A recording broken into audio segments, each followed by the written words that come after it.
Overcoming job loss. Zen lessons for renewal and resilience. Have you ever sat down, looked at your phone, and a single notification changed your whole world? An email, a phone call, and suddenly, the career path you've built for decades just ends. That feeling isn't just about losing a job. It's about a loss of identity, a loss of purpose, and an anxiety that just keeps gnawing at you when you're trying to sleep at night. Millions of us, especially in our 40s, 50s, and 60s, are going through this. It can feel like your life's train has been derailed, and you have no idea where to go next. But what if I told you this isn't a dead end? What if it's an invitation? An invitation to rediscover yourself, to heal from emotional wounds, and to finally find the deep, peaceful sleep you've been missing for so long. In this video, we aren't going to talk about resume writing or interview tips. We're going to dive deep into ancient Zen lessons that have helped people navigate pain for centuries. I'll show you how to face the initial shock, how to turn emptiness into an opportunity for reinvention, and, most importantly, how to build true resilience to walk your own path. So, take a seat, take a deep breath, let's begin. 1. The first arrow, confronting the shock of job loss with Zen awareness. Have you ever been sitting at your kitchen table, a fresh cup of coffee in hand, and the world just stopped?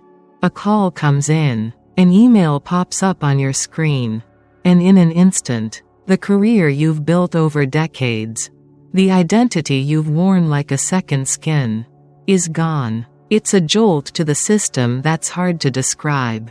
You feel a sinking sensation, a visceral punch to the gut. This isn't just about a paycheck, it's about a loss of purpose, a loss of routine, and a sudden, disorienting stillness where there used to be a steady hum of activity. In Zen, we have a simple yet profound teaching about this feeling: the first and second arrows. The first arrow is the initial pain, the unavoidable sting of the event itself. It's the moment your boss says, "We're going in a different direction," or when you read that cold, impersonal email. This arrow is a part of life. We can't dodge it. But the second arrow, that's a different story. The second arrow is the suffering we inflict on ourselves after the first one hits. It's the late-night replay of what you should have done. It's the shame, the self-blame, the gnawing anxiety that keeps you staring at the ceiling at 3 a.m. It's the voice in your head that whispers, "I'm a failure. I've wasted my time." Think about it. The initial news of job loss might last just a few minutes. But that second arrow can haunt you for weeks, months, or even years. This is the arrow that poisons our sleep and drains our energy for a job search or a new beginning. So, how do we drop the second arrow? It starts with a simple act of Zen awareness. When that feeling of shame or anger bubbles up, don't push it away. Instead, just for a moment, be with it, name it. This is disappointment. This is fear. Feel the physical sensation in your body, a tightness in your chest, a knot in your stomach. And here's the key: don't judge it. Just observe it. You are not your thoughts or your feelings. You are the one who is observing them. This simple practice helps create a bit of space between you and the pain. It's a gentle way of saying to yourself, "Yes, this hurts, but I am not defined by this loss."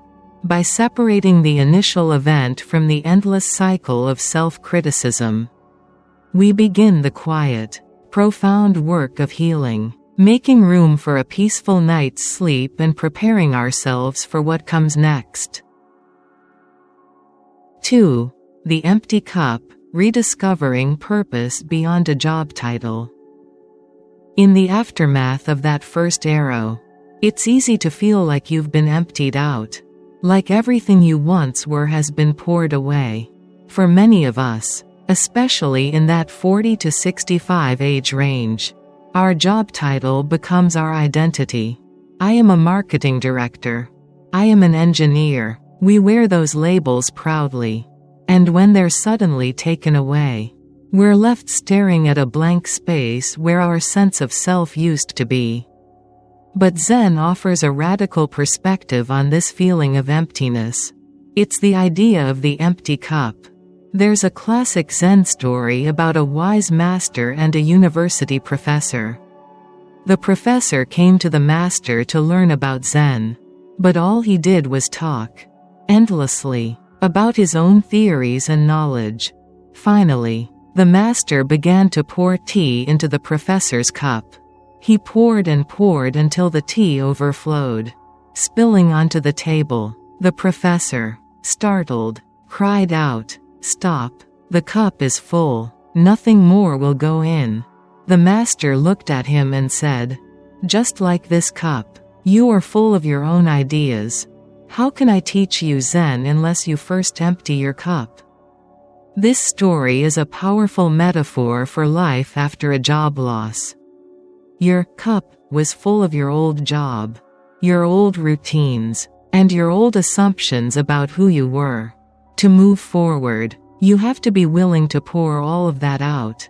This isn't about losing something, it's about making space for something new. Perhaps a passion you've long ignored, like that old guitar gathering dust in the garage. Or a volunteer cause you always said you'd get to, someday. Maybe it's the opportunity to finally start that small business you've been sketching out on napkins for years. The most profound healing happens when you stop seeing this as a permanent setback and start seeing it as a clean slate.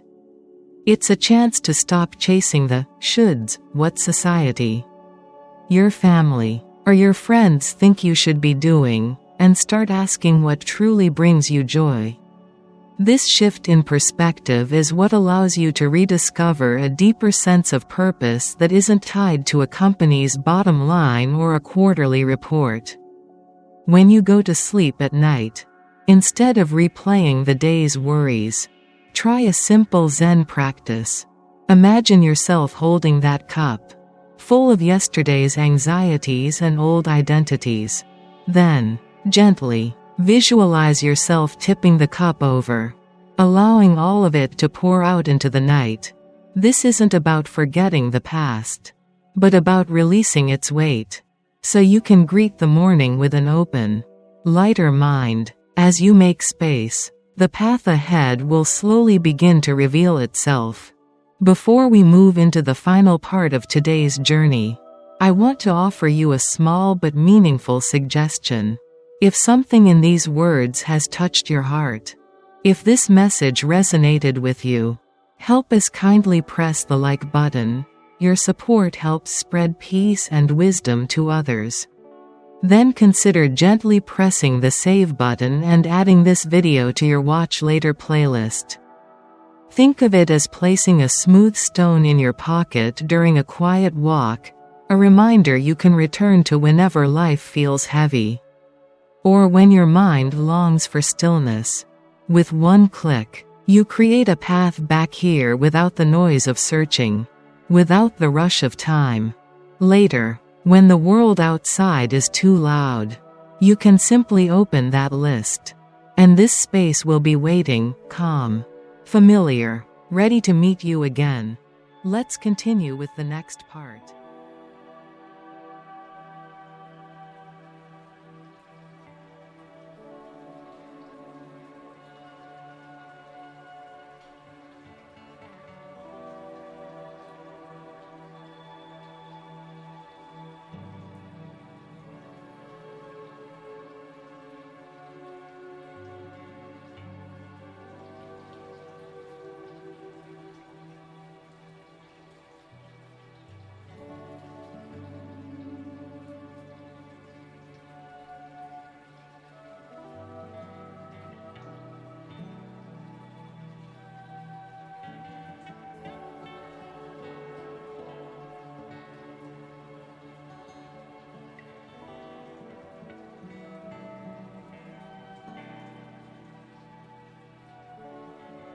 3.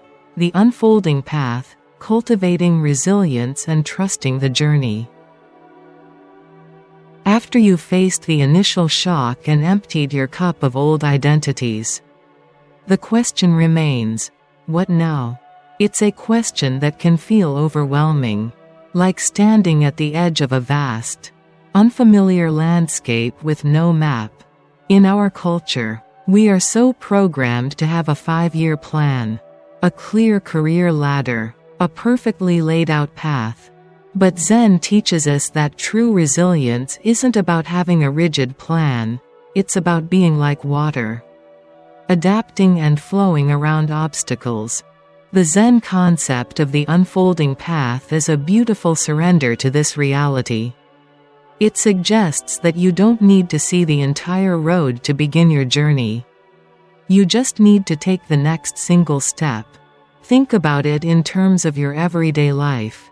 Maybe that step is simply updating your LinkedIn profile today, and not worrying about finding a job tomorrow. Perhaps it's having a coffee with a former colleague you haven't spoken to in years. Just to catch up, not to ask for a job. Each of these small, mindful actions builds momentum. They are acts of trust, not just in the universe, but in your own capacity to navigate the unknown. I've seen this unfold in my own work. A client of mine, a man in his late 50s who had just been laid off from a senior IT role, felt lost. His identity was tied to his title. We practiced a simple Zen walking meditation, just focusing on each footstep. In time, he started applying this to his job search. He stopped trying to find the perfect job and instead focused on the next logical step, researching one company, learning one new skill, or sending one single email. This allowed him to let go of the paralyzing fear of failure and begin to see his journey as a series of small, manageable actions. This shift in mindset is crucial for a deep, restorative night's sleep. When your mind is filled with 1,000 worries about a future you can't control, it becomes a whirlwind of anxiety. But when you train yourself to be present with a single step, you give your mind permission to rest. You can lie down at night, surrender your worries, and simply trust that you did what you could today. In doing so, you create a space for peace, allowing your body and mind to truly heal. You are cultivating a profound sense of resilience, not by fighting the current, but by learning to float with it. The path is not something you find, it's something that reveals itself as you walk it. The journey of overcoming job loss is not a race. It is a slow, steady, and often messy process of renewal. It's about facing the first arrow with courage, emptying your cup to make room for new purpose, and trusting that the path ahead will unfold with each step you take. If these lessons resonate with you, and you're looking for more guidance on using ancient wisdom to navigate modern challenges and find true inner peace, I invite you to join our community. Subscribe to Buddhism in You and let's continue this journey together, one mindful step at a time. Thank you for listening, and may you find deep, restorative rest tonight.